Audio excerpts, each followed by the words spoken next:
Good morning. ഞാൻ ദിനേഷ് സൗപർണിക. നമ്മുടെ adenium വിത്ത് പാകിനെ കുറിച്ച് ഞാനൊരു വീഡിയോ ചെയ്തിട്ടുണ്ടായിരുന്നു.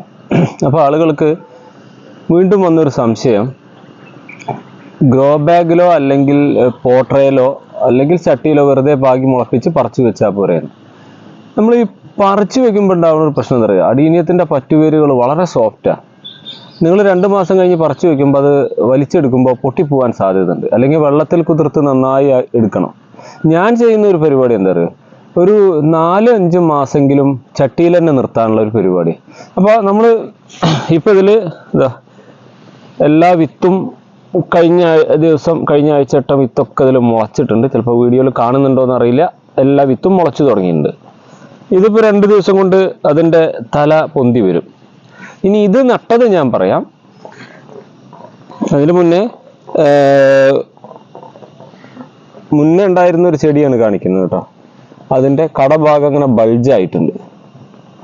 ഇതിലിപ്പോൾ വിത്ത് പാകിയ കഥ, നമുക്ക് സാധാരണ പോട്ടിംഗ് മിക്സ് മണ്ണും മണലും ചാണകപ്പൊടി തന്നെ ഫംഗസ് ഇല്ലാത്ത ട്രൈക്കോഡർമ ചേർത്തായിരിക്കണം, എന്തോ ആയിക്കോട്ടെ, പോട്ടിംഗ് മിക്സ് 3/4 ഭാഗം നിറയ്ക്കുന്നു. പോട്ടിംഗ് മിക്സ് 3/4 ഭാഗം നിറയ്ക്കുന്നു. ചകിരിപ്പൊടിയുള്ള പോട്ടിംഗ് മിക്സ് ഈ സമയത്ത് യൂസ് ചെയ്യാൻ അത്ര നല്ലതല്ല, എൻ്റെ അഭിപ്രായമാണ്. 3/4 ഭാഗം പോട്ടിംഗ് മിക്സ് നിറയ്ക്കുന്നു. അതിൻ്റെ മേലെ ഒരു 1/4 ഇഞ്ച്, അത് കുറഞ്ഞ കനത്തിൽ ഒരു മണലിൻ്റെ ഒരു ലെയർ ഇട്ട് കൊടുക്കുക. മണൽ റോട്ടിലൂടെ ഒഴുകി വന്ന തരി മണ്ണ് ആയാലും മതി, അതൊരു ലെയർ ഇട്ടു. അത് ചൂടാക്കിയ മണ്ണായിരിക്കണം, അല്ലെങ്കിൽ അണുയുക്തമാക്കിയതായിരിക്കും. അതൊരു ലെയർ ഇട്ട് കൊടുത്തു.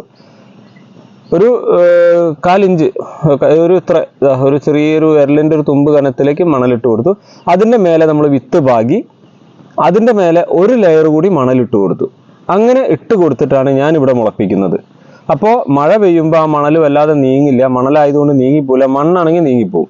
അങ്ങനെ അത് മെല്ലെ മുളയ്ക്കാൻ തുടങ്ങും. അങ്ങനെയാണ് ഇപ്പോൾ ഈ കണ്ടീഷനിൽ എല്ലാം മുളച്ച് വരുന്നത്. ഇതിൻ്റെ മുന്നിട്ട സീരീസ് എല്ലാം മുളച്ച് ഞാൻ താഴെ ഷെഡിലേക്ക് മാറ്റിയിട്ടുണ്ട്. ഇനി ഇതിൻ്റെ കാര്യം പറയാം. ഈ വിത്ത് മുളച്ചു വരുന്ന സമയത്ത് ആ ചെടി വളരാനുള്ള ആഹാരം ആ വിത്തിൻ്റെ ബീജപത്രികളിൽ തന്നെ ഉണ്ടായിരിക്കും. നമ്മൾ കാര്യമായിട്ട് വേണ്ട. അതുകൊണ്ടാണ് ഞാൻ മണലിലിടാൻ പറഞ്ഞു.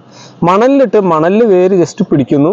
ബാക്കി ആ വേര് ഭാഗം തുടങ്ങുമ്പോൾ തന്നെ ഈ ബീജപത്രി, അതിൻ്റെ 2 ഇല പോലെ ഇങ്ങനെ വരുന്നതില്ലേ, അതിൻ്റെ വിത്തിൻ്റെ പാർട്ട്, അതിൽ നിന്നുള്ള ആഹാരം ശേഖരിച്ച് അന്തരീക്ഷത്തിലെ ഊർജ്ജവും സൂര്യപ്രകാശവും ഒക്കെ എടുത്ത് ചെറിയ തോതിൽ ഇങ്ങനെ വളരാൻ തുടങ്ങും. അപ്പോൾ കുറച്ച് കാലത്തിന് അതിന് നനവ് മാത്രം മതി.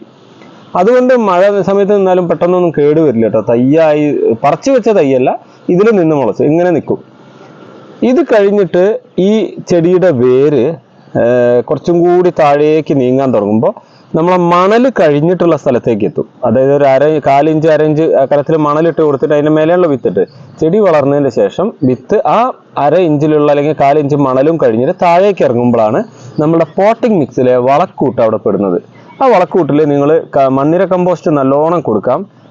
എല്ലുപൊടി ഇപ്പോൾ ഇടണമെങ്കിൽ ഇടാം, ഫംഗസ് വരാത്ത രീതിയിൽ ചെയ്യുക, വളരെ കുറച്ച്. അങ്ങനെ നല്ല ഒരു മണ്ണിര കമ്പോസ്റ്റിൻ്റെ മണ്ണും കൂടി മിക്സ് ചെയ്തൊരു പോട്ടിംഗ് മിക്സിൽ നിറച്ചു എന്ന് കരുതുക. ഈ വേര് അതിലേക്ക് എത്തുന്നു. മെല്ലെ അത് അവിടെ നിന്ന് വലിച്ചെടുക്കാൻ തുടങ്ങുന്നു. ഈ മണലിൻ്റെ തിട്ടുണ്ട്, അതിൻ്റെ മേലേക്കാണ് ബോളിൻ്റെ ഭാഗം, അതായത് കോറക്സ് ഭാഗം നിൽക്കുക.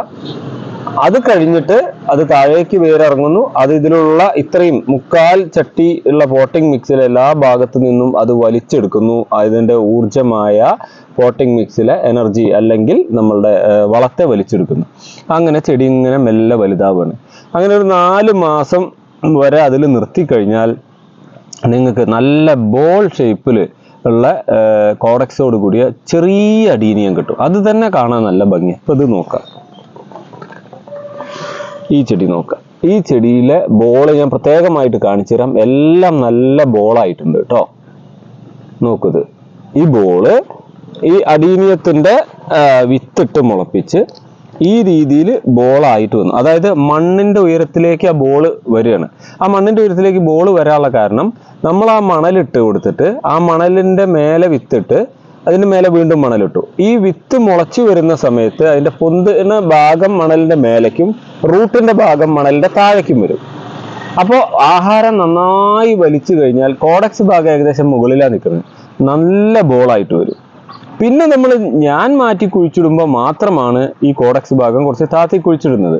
കുറച്ചും കൂടി ബൾജായിട്ട്, പിന്നെ അത് മാത്രമല്ല ഈ സൂര്യപ്രകാശത്തിൻ്റെ തട്ടിയിട്ട് അതിൻ്റെ കോഡക്സ് ഭാഗം ചുരുങ്ങി പോകാതിരിക്കാനും കൂടി അതിൻ്റെ ഉള്ളിലേക്ക് വെക്കും, മണ്ണിലേക്ക് താത്തി വെക്കും. അപ്പോൾ നിങ്ങൾ ഇങ്ങനെ കൃത്യമായ പ്രൊസീജിയറിൽ വളമൊക്കെ നൽകി അതിൻ്റെ മേലെ മണൽ നൽകി അതിൻ്റെ മേലെ വിത്തിട്ട് കഴിഞ്ഞാൽ നിങ്ങൾക്ക് വളരെ ചെറുപ്പത്തിൽ തന്നെ കറക്റ്റ് കോഡക്സ് ബൾജായ രൂപത്തിൽ, ഇത് ഏകദേശം 4-5 മാസമായ 5 മാസമൊക്കെ ആയ പ്ലാന്റാ, ചിലത് 6 മാസമായ പ്ലാന്റ്, 5-6 മാസമായിട്ടുണ്ടാവും ഈ പ്ലാന്റ്. ഈ രൂപത്തിലേക്ക് എത്തിക്കാൻ നമുക്ക് ഇങ്ങനെ ചെയ്യാം. മറ്റേത് ആളുകൾ എന്താ ചെയ്യുക അറിയോ, തൈ നട്ടു 2 മാസമായിട്ട് ഒരു പെൻസിൽ വണ്ണം കൂടി ഇല്ലാതെ നിൽക്കുന്ന നേർത്ത ഒരു തണ്ടോട് കൂടി അടിയിനി എടുക്കും, ഒരു 3-4 ഇല മേലുണ്ടാവും. അതിൻ്റെ വേരിന് മണ്ണിൽ നിന്നുള്ള ആഹാരം വലിക്കാനുള്ള ശക്തി കിട്ടിയിട്ടുണ്ടാവില്ല. ആ സമയത്ത് നമ്മളത് പറിച്ചിട്ട് എന്ത് ചെയ്യുന്നറിയോ, ആ കോഡക്സ് എന്നല്ല, ആ തണ്ട് മാത്രമല്ലേ ഉണ്ടാവുള്ളൂ, ആ തണ്ടടക്കം മണ്ണിലേക്ക് താത്തിയാണ് നടും. ആ തണ്ടിൻ്റെ മേലെ മണ്ണ് തട്ടി അവിടെ ഫംഗസ് വന്നു, അവിടെ ചുരുങ്ങിയിട്ട് അതിൻ്റെ കഴുത്തിൻ്റെ ഭാഗം വരെ ചുരുങ്ങിയിട്ട് നീരൂറ്റി കുടിച്ച പോലെ ആയിട്ട് പോകും. അത് നീരൂറ്റി കുടിക്കുന്ന പ്രാണികളുണ്ട്.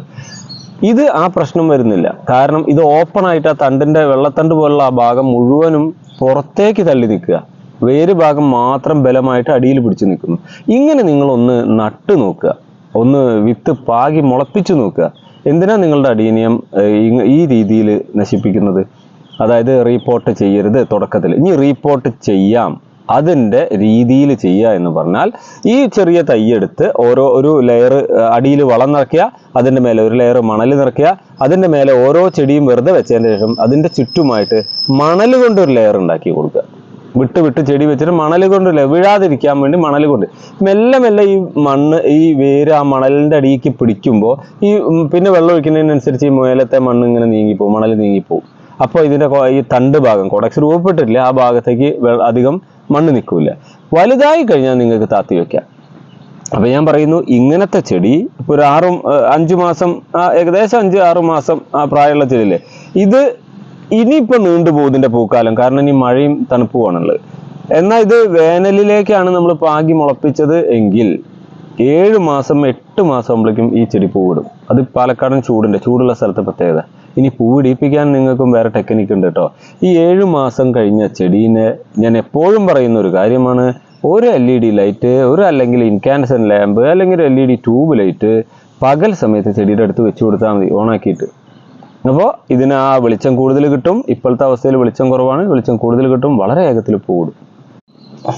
നമ്മളെ കോഡക്സിൻ്റെ ആ സൈസ് കണ്ടില്ലേ, കോഡക്സ് അടിയിൽ നിന്ന് മൊത്തം മതി, വേര് ഭാഗം മാത്രമാണ് മണ്ണിൻ്റെ അടിയിലുള്ളത്, വേരിൻ്റെ പാർട്ട് മാത്രം മണ്ണിൻ്റെ അടിയിലാവണ തരത്തിലാണ് നമ്മൾ. അപ്പോൾ അതിന് നമ്മൾ റീപ്ലാന്റ് ചെയ്തതൊന്നുമല്ല, റീപോർട്ട് ചെയ്തതും അല്ല, അതിന് ചെയ്ത പണി ഇത്രയേ ഉള്ളൂ. നമ്മൾ മുളപ്പിക്കുമ്പോൾ മുന്നേ പറഞ്ഞില്ലേ, ആ മെത്തേഡിൽ അങ്ങോട്ട് മുളപ്പിക്കുക, ചട്ടിയിൽ അവിടെ നിന്നോട്ടെ. നല്ല കരുത്തുള്ള ഓരോന്ന് കുറച്ചും കൂടി മഴയൊക്കെ പോയതിൻ്റെ ശേഷം മാത്രം എടുത്തിട്ട് മാറ്റി വയ്ക്കാം. ഈ വിവരം നിങ്ങൾക്ക് ഉപകാരപ്പെടും എന്ന് തോന്നുന്നുണ്ടെങ്കിൽ, മനസ്സിലായിട്ടുണ്ടെങ്കിൽ മാത്രം നിങ്ങളുടെ സുഹൃത്തുക്കളുടെ അടുത്തേക്ക് ഇത് ഷെയർ ചെയ്യുക. അവരോട് ഒരു കാര്യം പറയണം, നമ്മളെ ചാനൽ സബ്സ്ക്രൈബ് ചെയ്യാൻ പറയണം. എന്നും അവർക്ക് നോട്ടിഫിക്കേഷൻ കിട്ടണമെങ്കിൽ അതിനുള്ള കാര്യങ്ങളെല്ലാം നിങ്ങൾക്ക് അറിയാം, ചെയ്തു വയ്ക്കുക. സയൻറ്റിഫിക് വീഡിയോസ് അല്ലെങ്കിൽ നമുക്ക് ഇങ്ങനത്തെ പഠന സംബന്ധമായ രീതിയിലുള്ള കാര്യങ്ങളാണ് നിങ്ങൾക്ക് പറഞ്ഞു തരുന്നത് കേട്ടോ. Okay, thank you.